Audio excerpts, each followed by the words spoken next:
घरातील साहित्यातच मसाला बनवून हे इन्स्टंटवालं चटपटीत लोणचं तुम्ही एकदा खाऊन बघाल ना, जोवर आंब्याचा सीझन संपत नाही तोवर हे असंच लोणचं बनवून खाल. खूप म्हणजे खूपच मस्त लागतं.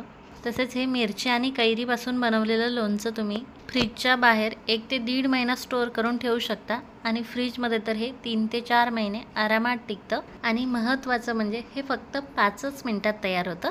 नमस्कार, मी अमृता. कनेक्ट कुकिंग विथ अमृतामध्ये तुम्हा सर्वांचं खूप खूप स्वागत. आज आपण एकदम झटपट तयार होणारं चटपटीत लोणच्याची रेसिपी बघणार आहोत. हे बनवायला खूप सोपं आहे आणि चवीला अप्रतिम लागतं.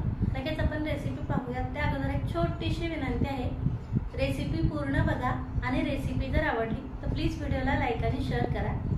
लगेच हे इन्स्टंटवालं लोणचं कसं बनवायचं हे आपण पाहूयात. तर मिरची आणि कैरीचं लोणचं बनवण्यासाठी मी 2 कैऱ्या घेतलेल्या आहे, 30 ते 35 लसणाच्या पाकळ्या घेतलेल्या आहे, 15 ते 20 कमी तिखटवाल्या मिरच्या घेतलेल्या आहे आणि 2 अशा मोठ्या मिरच्या घेतलेल्या आहे.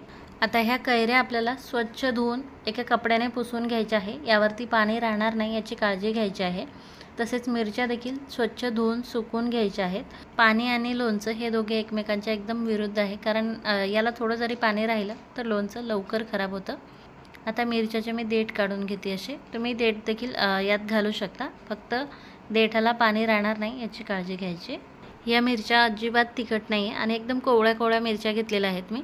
तुम्ही तिखटवाल्या मिरच्या देखील घेऊ शकता. सर्व मिरच्याचे मी असे देठ काढून घेतले. आता ह्या मिरच्या आपल्याला कट करून घ्यायच्या आहे, तर ह्या मी कैचीने अशा कट करून घेते. कैचीने मिरच्या कापायला खूप सोपं जातं.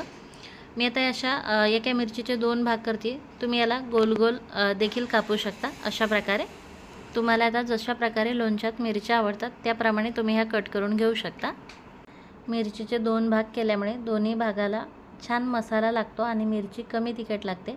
आणि अशा गंडोऱ्या केल्यामुळे मिरचीत मसाला जायला थोडासा वेळ लागतो आणि मिरच्या मुरायला थोडासा वेळ लागतो. तसेच या मिरच्यात तिखट देखील लागतात, त्यामुळे तुम्हाला आता ज्याप्रमाणे मिरच्या आवडतील त्याप्रमाणे तुम्ही कट करून घेऊ शकता. आणि तिखट जमतच नसेल तर यातलं सर्व बी काढून देखील घेऊ शकता. ह्या मोठ्याल्या मिरच्या थोड्याशा तिखट होत्या, त्यामुळे यातले बिया मी काढून घेतले आणि ह्या दोन्ही मिरच्या अशा प्रकारे कट करून घेतलेल्या आहेत. मिरच्या आता कट करून झाले की हा लसूण आपल्याला ठेचून घ्यायचा आहे. अगोदर लसूण असा ठेचून घेतल्यामुळे लसणाचा अर्क छान तेलात उतरतो आणि मग ते तेल लोणच्यात घातलं की लोणच्याला एक वेगळी छान चटपटीत टेस्ट येते. त्यामुळे लसूण असा ठेचून घ्यायचा आहे आणि त्यानंतर आता एकदम असा बारीक बारीक कट करून घ्यायचा आहे. अशा प्रकारे व्हिडिओत तुम्ही पाहू शकाल.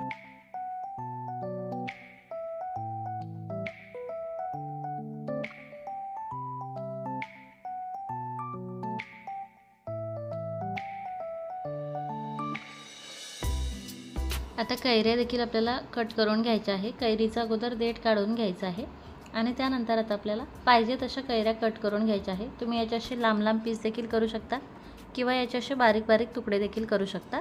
मी याच्याशी बारीक बारीक तुकडे करून घेते.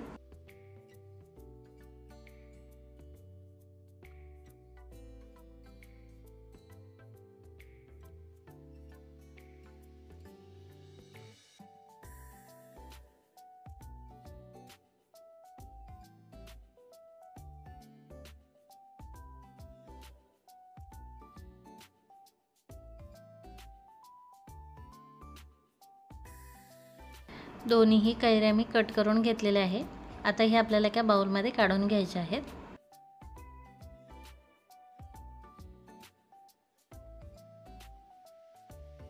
मिरची देखील आपल्याला यात काढून घ्यायची आहे.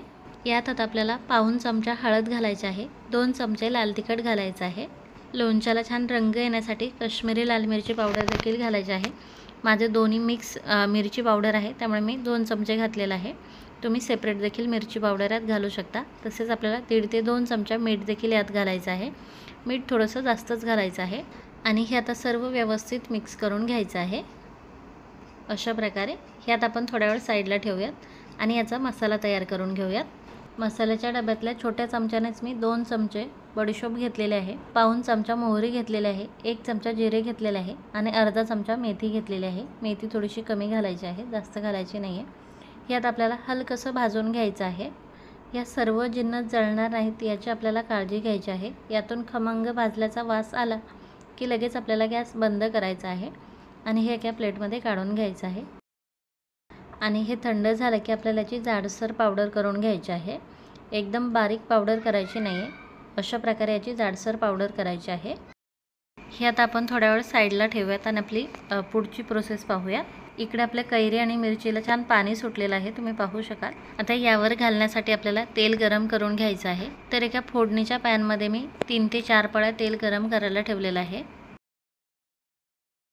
तेल छान गरम झालं की आपल्याला 1 चमचा मोहरी यात घालायची आहे. मोहरी व्यवस्थित तडतडून घ्यायची आहे आणि मोहरी व्यवस्थित तडतडली की लगेच बारीक कट केलेला लसूण यात घालायचा आहे. आता लसूण आपल्याला छान सोनेरी कलरचा होईस्तोवर तेलामध्ये तळून घ्यायचं आहे. अर्धा चमचा जिरे देखील घालते मी. जिरे देखील आपल्याला व्यवस्थित तळून घ्यायचे आहे. आता जिरे तेलात व्यवस्थित तळले गेले आणि लसणाला असा हलकासा सोनेरी कलर यायला सुरुवात झाली की आपल्याला छोट्या चमच्याने पाऊण चमचा हिंग यात घालायचा आहे. हिंग देखील तेलात व्यवस्थित तळून घ्यायचं आहे आणि आता गॅस बंद करायचा आहे. त्यानंतर आपल्याला यात 1 चमचा धने पावडर घालायची आहे आणि आपण जो मसाला तयार केला आहे तो सर्व मसाला यात घालायचा आहे. तेलामध्ये हा व्यवस्थित मिक्स करून घ्यायचा आहे. गॅसची फ्लेम बंदच आहे, तुम्ही पाहू शकाल. आता हे तेल थोडंसं कोमट होऊ द्यायचं आहे आणि त्यानंतर हे आपल्याला कैरी आणि मिरचीमध्ये घालायचं आहे. हे एकदा व्यवस्थित मिक्स करून घ्यायचं आहे आणि त्यानंतर हे तेल घालून आता हे व्यवस्थित मिक्स करायचं आहे. लसूण असा तळून घातल्यामुळे खूप छान टेस्टी लोणचं तयार होतं. तुम्ही एकदा या प्रकारे लोणचं करून पहा, खूप आवडेल तुम्हाला. हे मी आता व्यवस्थित मिक्स करून घेते.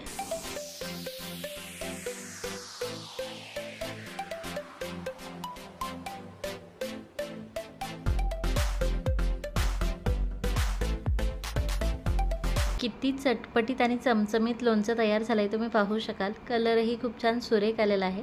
हे लोणचं आता तुम्ही जेवणासोबत तोंडी लावू शकता किंवा पोळी किंवा भाकरीसोबत नुसतं तसंही खाऊ शकता. अप्रतिम लागतं खायला. आता हे लोणचं तुम्ही बरणीत भरून महिना ते 1.5 महिना फ्रीजच्या बाहेर स्टोअर करू शकता किंवा फ्रीजमध्ये ठेवून 3 ते 4 महिने देखील स्टोअर करू शकता. अजिबात खराब होत नाही. काचेच्या बरणीत ठेवल्याने लोणचं जास्त दिवस टिकतं. काचेच्या बरणीत लोणचं किती सुरेख दिसते, तुम्ही पाहू शकाल. तर फ्रेंड्स, कशी वाटली तुम्हाला ही इन्स्टंट लोणच्याची रेसिपी हे कमेंटमध्ये नक्की सांगा. आणि रेसिपी जर आवडली असेल तर प्लीज व्हिडिओला लाईक, शेअर आणि चॅनलला नक्की सबस्क्राईब करा. पुन्हा भेटूयात आपल्या पुढच्या रेसिपीमध्ये. Bye bye.